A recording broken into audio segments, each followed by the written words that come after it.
കേരളത്തിൽ UDF അധികാരത്തിൽ തിരിച്ചെത്തുമെന്ന് പുറത്തിറങ്ങിയ ഏറെക്കുറെ എല്ലാ എക്സിറ്റ് പോൾ ഫലങ്ങളും പറയുന്നു.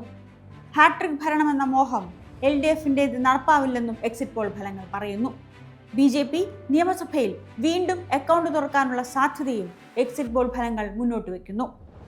ആക്സിസ് മൈ ഇന്ത്യ കൂടുതൽ വിശ്വസനീയമാണെന്ന് പൊതുവെ വിലയിരുത്തപ്പെടുന്ന എക്സിറ്റ് പോൾ ഫലം പറയുന്നത് UDFന് 78 മുതൽ 90 വരെ സീറ്റ് കിട്ടാമെന്നാണ്. LDFന് 49 മുതൽ 62 സീറ്റ് വരെ. NDAക്ക് 3 MLAമാരെ വരെ കിട്ടാൻ സാധ്യതയുണ്ടെന്നും ഈ എക്സിറ്റ് പോൾ പ്രവചിക്കുന്നു.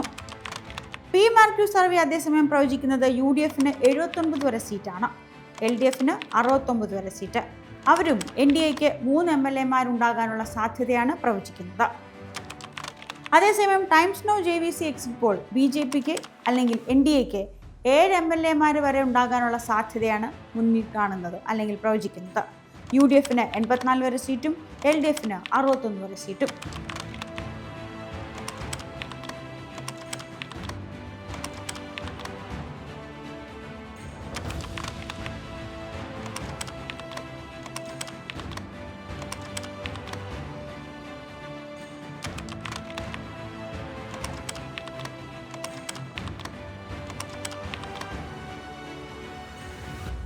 പുറത്തു വന്ന എല്ലാ എക്സിറ്റ് പോൾ ഫലങ്ങളും UDFന് തന്നെയാണ് മുൻതൂക്കം പറയുന്നത്. BJP അക്കൗണ്ട് തുറക്കാനുള്ള സാധ്യതയും. അപ്പോഴും സീറ്റുകളുടെ കാര്യത്തിൽ ഏറ്റക്കുറച്ചിലുകളുണ്ട്. ആ ഏറ്റക്കുറച്ചിലുകൾ ഒരുപക്ഷെ 2011 ആവർത്തിക്കാനുള്ള സാധ്യതയും നൽകുന്നുണ്ട്. പ്രേക്ഷകർക്ക് ഓർമ്മയുണ്ടാവും, 2011 അന്നത്തെ VS സർക്കാരിനൊരു ഭരണ തുടർച്ച ഉണ്ടാകാതെ പോയത് ചെറിയ ഭൂരിപക്ഷത്തിനാണ്.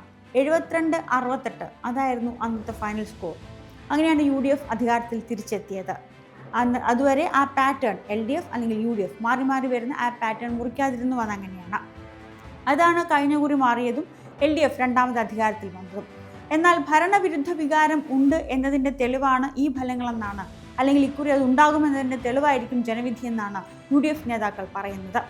അത് ശരിയാണ് എന്ന് തെളിയിക്കുന്നതാണ് ഇപ്പോൾ പുറത്തു വന്നിരിക്കുന്ന എക്സിറ്റ് പോൾ ഫലങ്ങളും. എക്സിറ്റ് പോൾ ഫലങ്ങളായിരിക്കുമോ ശരി, അതല്ല ശരിയായ ജനവിധി വരുമ്പോൾ അറിയാം എന്ന LDFിൻ്റെ ആത്മവിശ്വാസത്തിനായിരിക്കുമോ അവസാനം കയ്യടി കിട്ടുക? അതറിയണമെങ്കിൽ മെയ് 4 വരെ കാത്തിരിക്കണം. എന്തായാലും ജയിച്ചു കഴിഞ്ഞാൽ മുഖ്യമന്ത്രി ആരാകണം എന്ന കാര്യത്തിൽ തർക്കം തുടങ്ങിയിരിക്കുന്ന കോൺഗ്രസിന് ആ തർക്കം മൂപ്പിക്കാനുള്ളൊരു ആത്മവിശ്വാസം നൽകുന്നതാണ് എക്സിറ്റ് പോൾ ഫലങ്ങളെന്ന് പറയാതെ വയ്യ. Subscribe to One India and never miss an update.